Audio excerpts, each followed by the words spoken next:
Salam sejahtera, selamat datang di channel Media Kusam, media penyemai ide-ide kritis, transformatif, dan terbarukan. Sebuah wahana kawah candra di muka bagi para pecinta ilmu dan penikmat buah fikir para bijak bestari. Pemantik hasrat diskusi lintas batas dengan pola pikir bebas namun tetap pada jalur kritis analisis dan ilmiah. Kali ini hadir wadah baru bernama Citra Loka, kepanjangan tangan dari Media Kusam yang khusus bergelut dalam konten berbentuk audiobook, dengan tetap membahas pola-pola pemikiran serta paradigma Islam progresif dan dinamika Islam modern, menambah kesan khas diskusi ketimuran serta dibuahi oleh cipta karya para bijak bestari dari Barat. Semoga bisa bermanfaat dan terus menemani diskusi dan kontemplasi sahabat-sahabat semua. Sekian dan selamat berdiskusi. Salam persahabatan. Maka Maha Tinggi Allah, Raja yang sebenar-benarnya, dan janganlah engkau, Muhammad, tergesa-gesa membaca Al-Quran sebelum selesai diwahyukan kepadamu, dan katakanlah, ya Tuhanku, tambahkanlah ilmu kepadaku.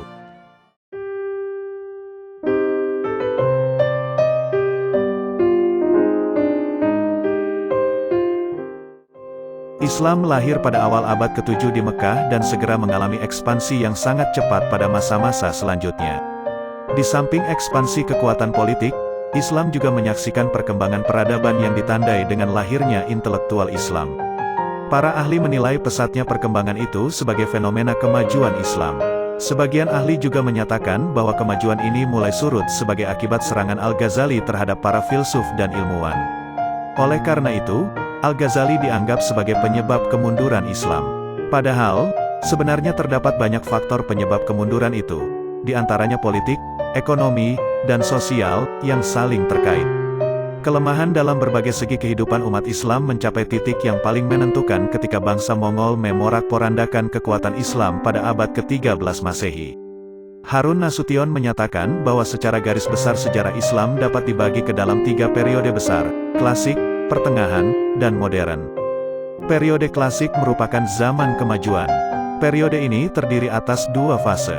Pertama, fase ekspansi, integrasi, dan puncak kemajuan. Pada zaman inilah daerah Islam meluas melalui Afrika Utara sampai ke Spanyol di barat dan melalui Persia sampai ke India di timur. Daerah-daerah ini tunduk pada kekuasaan khalifah yang pada mulanya berkedudukan di Madinah, kemudian Damaskus, dan terakhir di Baghdad. Pada masa ini berkembang dan memuncak ilmu pengetahuan dan kebudayaan Islam. Kedua, fase disintegrasi. Pada masa ini keutuhan umat Islam dalam bidang politik mulai pecah. Kekuasaan khalifah menurun dan akhirnya Baghdad dirampas dan dihancurkan oleh Hulagukan pada tahun 1258 Masehi. Khalifah sebagai lambang kesatuan politik umat Islam telah hilang. Periode kedua yakni periode pertengahan yang dibagi ke dalam 2 fase. Pertama, fase kemunduran ditandai dengan desentralisasi, dan disintegrasi semakin meningkat. Perbedaan antara Sunni dan Syiah serta antara Arab dan Persia semakin terlihat. Umat Islam di Spanyol hilang dari peredaran, dan tarekat sangat berpengaruh terhadap kehidupan umat. Kedua, fase 3 kerajaan besar, yaitu Utsmaniyah, Safawiyah, dan Mughal. Pada masa ini, tampak adanya kemajuan dalam bidang sastra dan arsitektur. Masjid dan gedung indah didirikan, misalnya di Istanbul, Tabriz, Isfahan, dan Delhi. Periode yang terakhir atau yang ketiga adalah periode modern, merupakan zaman kebangkitan dunia Islam. Jatuhnya Mesir ke tangan Barat menyadarkan umat Islam bahwa di Barat telah timbul peradaban baru yang lebih tinggi dan merupakan ancaman bagi Islam. Penguasa-penguasa dan pemikir-pemikir Islam mulai memikirkan upaya-upaya untuk meningkatkan mutu dan kekuatan umat Islam kembali. Pada periode modern inilah timbul ide-ide pembaruan Islam. Menyebut abad pertengahan sebagai abad kegelapan sesungguhnya mengandung persoalan karena pada masa tersebut tetap ada dinamika yang terekam dalam berbagai bentuk tulisan, termasuk karya sejarah. Akan tetapi, ada beberapa kondisi yang menandai redupnya peradaban Islam pada masa itu. Dengan munculnya pusat-pusat pendidikan baru, kuantitas karya tampaknya meningkat, tetapi kualitas dan tingkat originalitasnya menurun. Yang banyak muncul adalah komentar, super komentar, ringkasan terhadap karya-karya sebelumnya. Sebagian besar karya ini ditulis dalam bahasa Arab, yang tetap menjadi bahasa ilmu pengetahuan di seluruh dunia Islam, tetapi literatur Islam juga berkembang dalam bahasa Turki, Persia, Urdu, dan bahasa lainnya. Sedikit karya original yang masih muncul, terutama dalam bidang akidah. Penulisan syarah atau komentar tampaknya dipacu oleh kenyataan bahwa pengajaran pada masa itu lebih banyak berisi ulasan atas teks.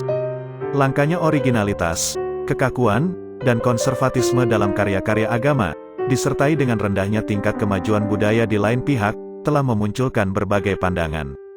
Selain dari akibat pengrusakan Baghdad oleh Mongol, pandangan lain mengatakan bahwa penyebab lainnya ialah dominasi Utsmani. Kemungkinan penyebab lainnya lagi ialah tingginya ketergantungan ulama terhadap kekuasaan. Mereka berlomba-lomba mendekati kekuasaan untuk mendapatkan penghormatan, jabatan, dan gaji yang besar. Di samping itu, ada pandangan bahwa penyebab kemunduran tersebut adalah pengaruh Al-Ghazali, yang menyerang rasionalisme dan mengajukan tasawuf sebagai alternatif yang paling mungkin untuk menjadi jalan hidup dan penemuan kebenaran agama. Posisi Al-Ghazali ini begitu berpengaruh dalam dunia Islam, khususnya Sunni, sehingga minat orang terhadap falsafah dan ilmu pengetahuan menjadi lemah. Tampaknya kita cenderung berpendapat bahwa tidak ada satu-satunya jawaban yang menjelaskan penyebab kemunduran dunia Islam, tetapi banyak faktor saling terkait yang menyebabkan munculnya kondisi itu. Demikian sahabat-sahabat untuk audiobook pemikiran modern dalam Islam ini, semoga bermanfaat dan bisa menjadi bahan kajian serta teman diskusi yang menyenangkan. Semoga tetap selalu berpikir kritis dan progresif agar kita semua mampu menjadi manusia paripurna dengan akal dan hati yang sudah yakin akan apa yang sudah kita pelajari. Tetap semangat dan salam persahabatan.